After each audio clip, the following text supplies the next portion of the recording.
Oui, mais c'est justement, on en arrive à cette notion dont on avait parlé, la notion de temps associée à une ville quand elle se développe en termes de taille.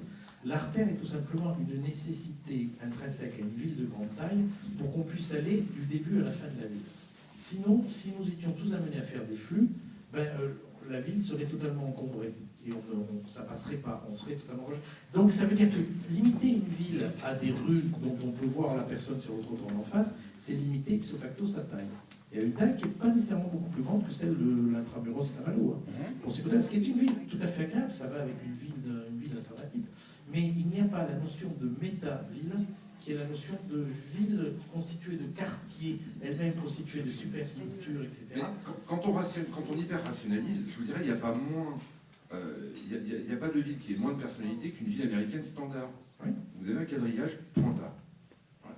Et c'est vrai que là où je change complètement, c'est... et ce qu'on trouve ici, les rues alambiquées, les petites rues qui montent, le détour, c'est aussi quelque chose qui vient entretenir l'imagination et le mystère. Quand vous avez une série de croisements, et qu'à droite, vous voyez encore une série de croisements, à gauche pareil, en face pareil, la notion d'imaginaire, elle se limite quand même. Ou alors, ça demande justement peut-être plus d'imagination au dessinateur ou à l'auteur, c'est possible.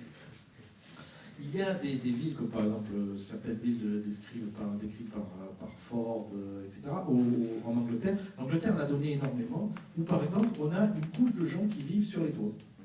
Et vous avez une couche de gens qui vivent aussi en sous-sol. Vous avez des couches de gens qui transforment une partie de la ville en une autre partie de la ville, qui tendent d'immenses fils entre les immeubles, par exemple, pour avoir une espèce de toile quadrillée sur lequel les gens vont vivre en hauteur.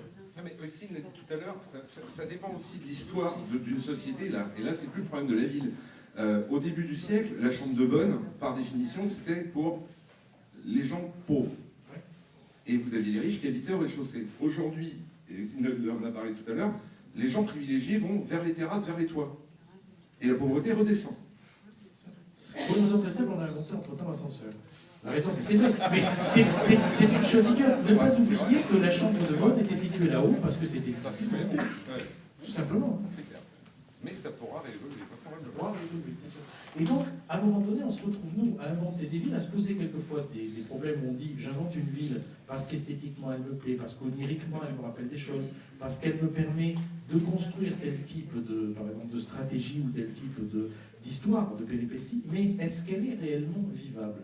C'est-à-dire, est-ce que si elle devait fonctionner, tout simplement, genre je vais acheter ma baguette de pain, prendre un café et j'ai mon travail pas trop loin et j'ai le transport, est-ce qu'elle a la moindre chance d'arriver ? Bon, on sait que chez Lovecraft, c'est assez mal barré, hein, on parle de ce principe-là, c'est une ville.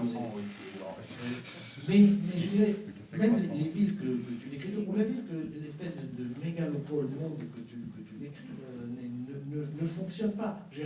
Elle n'est pas possible à un moment donné parce qu'elle s'écroule sous le propre poids de ses flux. C'est une espèce de vaste corps à machine dans lequel le sang stagne, non ?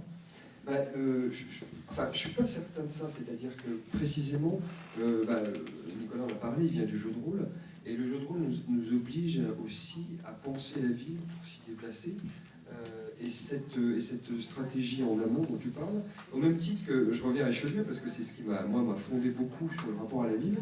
Richelieu avait fait en sorte que la fenêtre de son bureau donne sur la grande rue où vivaient tous ses capitaines. C'est-à-dire que de la fenêtre de son bureau, il voyait précisément ce flux de ces capitaines, de manière à savoir où ils allaient et quand ils sortaient. Donc cette espèce de volonté comme ça de contrôler la ville, c'est un peu ce que j'ai ressenti aussi, qui est une révélation, c'est ce qu'on appelle une structure, le panoptique, qui est vraiment en fait ce regard en fait aux alentours, et qui te permet aussi de décrire, quand tu parles de score avachi, et moi je parle plus d'observation en amont, c'est-à-dire celui qui pense la ville, et après tu la donnes à vivre. Et tu la donnes à vivre, finalement, tu t'aperçois que dans la mesure où au-delà de cette densité, n'importe qui, à compter du moment où tu n'as pas essayé en fait de penser une ville qui n'a aucune âme, forcément tu peux t'y promener, tu peux y vivre, tu peux t'y alimenter, tu peux y perdre ton temps, tu peux y travailler.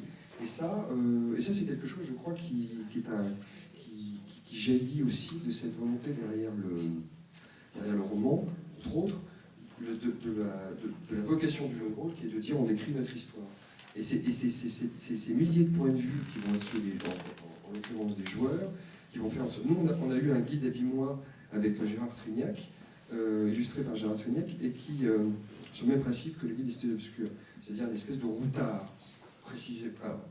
Ce n'est pas l'enjeu, mais c'est obscur. Et nous, la démarche était celle-ci, c'est-à-dire d'avoir un point de vue presque, non pas au premier degré, mais ce point de vue très, très vrai, très vécu, très incarné, très charnel à la ville, et à la manière dont, moi, pénétrant dans cette ville qui est dans la démesure, et qui est fantastique, où le lierre, où la vigne vierge, il y a la pluie parfois sur la course d'une feuille devient une goutte de jouvence, qui marquent certains et qui sont marqués par la ville. En même titre, on a des salanistres qui, elles, ressentent la ville. C'est-à-dire qu'à compter du moment où cette salanistre vient se loger sur votre épaule et vit avec vous, vous ressentez la ville. Vous êtes de manière épidermique. C'est-à-dire que vous êtes, tout d'un coup, vous avez une transe et vous êtes la ville elle-même. Ça rejoint un peu ce qu'on a dit à un moment sur cette ville personnage. C'est-à-dire que vous sentez le pas des gens fourmiller sur votre corps, et c'est ceux de tous les gens qui vivent dans cette ville. Et cette espèce de vertige absolu qui est de ressentir la ville en tant qu'entité, en tant qu'individu, fait qu'elle existe vraiment et elle devient humaine. Et l'humanité de la ville, moi, me semble fondamentale. Et ce qui m'intéresse, c'est ce que tu décris, que vous avez tous décrit d'une certaine façon, un petit peu caché sous votre histoire, où il y a dans chacune de vos villes, il y a un veilleur. Il y a Richelieu qui, de sa fenêtre, regarde la manière dont sa ville se déploie autour de lui. Il y a l'urbatecte ou l'architecte de la tour qui est, je dirais, la personne au centre du rayon, au centre des rayons, qui est celui qui peut-être pas tire les fils, mais qui est le grand mécanicien remontant l'horloge. Il y a les dieux au centre de la ville, bien sûr.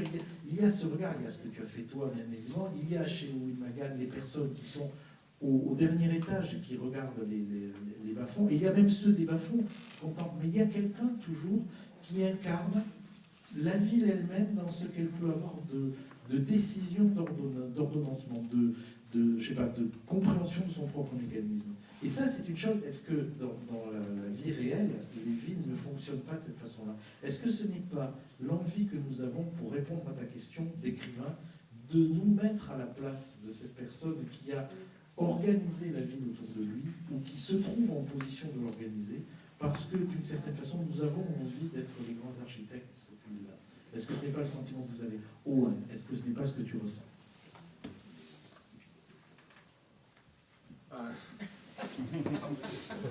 Tricky question, yeah. I think when you start to build a city, certainly for somebody who's trying to imagine one from scratch, what you want is to create a city that feels like it has a heritage. You don't want to create a Milton Keynes in Britain where they said, here's a city, it's done. You want to create a city that feels like it has been there for a very long time.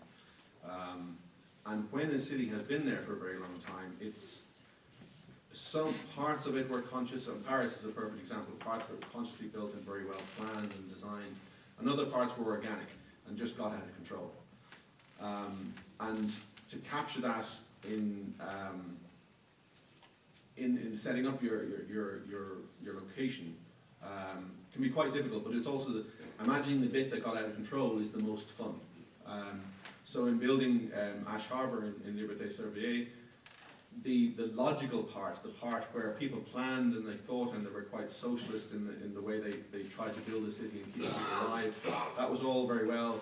And then they discovered, well, once you put human beings into it, everything changes. And if there's one thing that human beings can be counted on is to be irresponsible.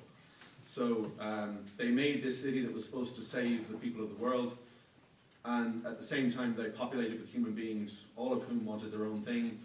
There were fights. It was one of the last cities on earth. There were fights to get into it. Even some of the people who helped build it were thrown out. And as soon as you got in and there was a shortage of resources, then you had the criminal elements taking control of it. So you had this basically like parasites at the bottom feeding on it, and yet they also help keep it alive. They're part of the system.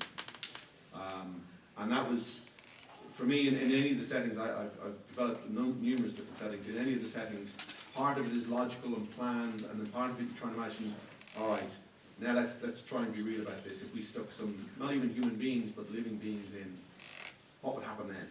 How would they change the place? How would they take this nicely planned place and abuse it? Quand on commence à bâtir une ville à partir de rien, en fait, on a envie qu'elle ait quand même un héritage. Et